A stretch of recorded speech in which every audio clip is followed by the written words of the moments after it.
Hello, it is me again. Welcome to my channel.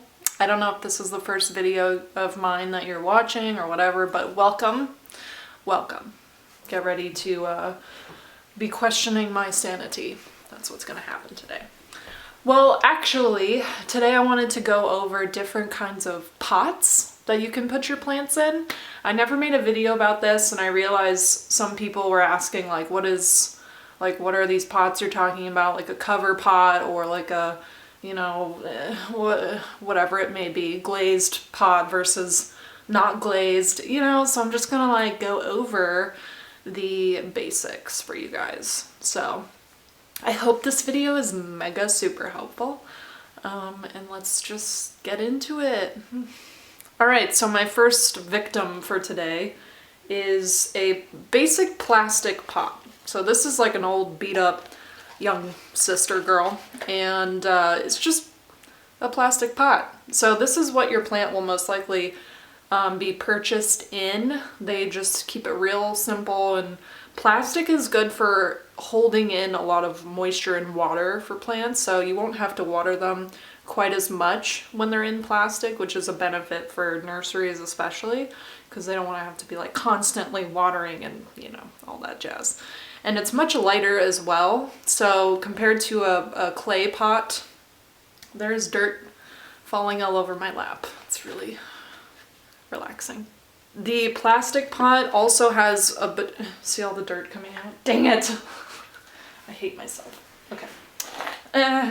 I should have emptied it. I should have emptied it before this. But as you can see, there's a billion, trillion, or 10 drainage holes. So that's another benefit to plastic, is they tend to have a lot more drainage in the bottom, since it does tend to hold in a lot more moisture than other pots. So a plastic pot is good for putting in cover pots as well, since it's not necessarily attractive, It's just the bare minimum sort of pot. This isn't the type of pot that you want just in your house, because it doesn't look as pretty and it doesn't have very much personality. No offense, sorry.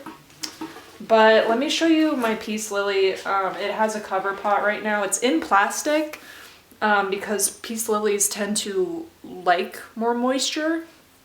But I have it in this cover pot. So it doesn't have drainage in the cover pot. I just got this from Walmart for a few bucks. It's a really good deal.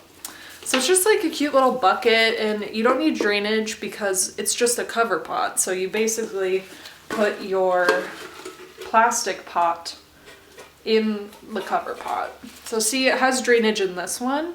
And when I go to water it, I take it out of its cover pot and I let it soak from the bottom in its plastic pot. So that makes everything easier. I don't have to worry about watering it constantly in a different pot and whatnot. It just slips right in and out of this, and it looks 10 times more attractive.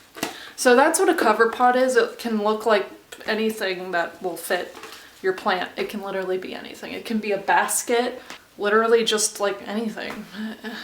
That's the plastic pot and cover pot. Isn't that fun? Are you having fun yet? Cool. So my next pot I'm gonna go over is Terracotta. So if you're semi-new to plants, I'm sure you've heard lots about Terracotta. So it's basically just clay. It's a very smooth and light clay, and it has this amazing color, and I've had this one for a while now, and it kind of develops this sort of white rust. It's not rust, but I forget the word, but there's a word for it. But it develops this sort of white lining all across the top the more you water a plant in it, and it just gives it this cool, rustic, aged look that is just really appealing, and it just makes you feel like you're in a wonderful garden somewhere out there. So I'm a huge fan of terracotta. I actually try to put most of my plants in terracotta if I can, just because it also does not hold in moisture as strongly as plastic does. It tends to release excess moisture through its pores since clay is very porous. And then you just put it over this little terracotta plate to catch all the water, and terracotta tends to only have one drainage hole, which can be problematic if it gets clogged up or something, whereas the plastic ones has a million along the side, so there's really no way that water could get trapped in there. But it's always a good idea to put a rock on top of the hole to ensure you don't have any blockages or anything like that. But even if it does get blocked, terracotta is really good about releasing excess water just through the side walls. So the best plants to keep in terracotta is definitely cactus and succulents, since they like to be dried out pretty significantly in between waterings. All houseplants would do fine in terracotta. It's just plants like a peace lily or plants that like a prayer plant that like to be pretty well moisturized all the time. They might be better in plastic, so because that contains more moisture.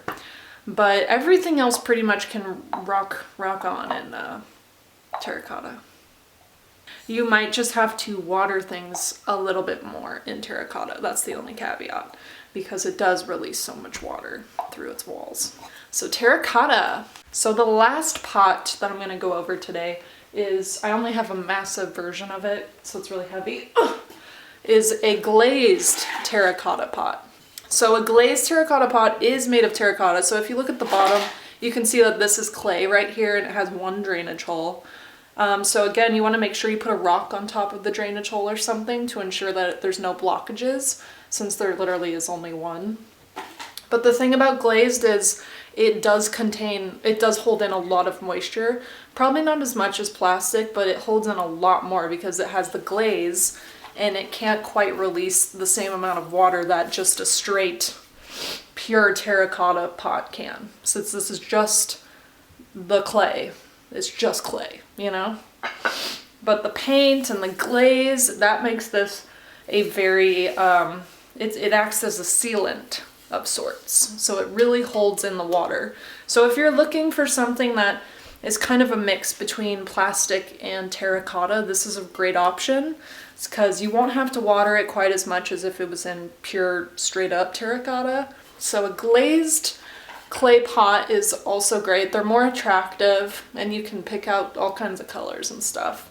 And they almost always come with drainage holes, so you don't have to worry about like carving a hole into this guy. That would be intense. Oh, I'm getting dirt everywhere. Oh, I'm getting anxiety. So anyway, I hope this video was helpful, guys. That's all the types of pots that I have in my house, but they're all fantastic options. So if you go to Home Depot and see all these types of pots, now you'll kind of know, okay, glazed, unglazed, like the benefits and pros and cons and whatnot. So I hope this video was helpful, guys. Please subscribe if you haven't, and if you really refuse to subscribe, fine, be that way. Anyway, I hope to see you guys in the next one. Bye!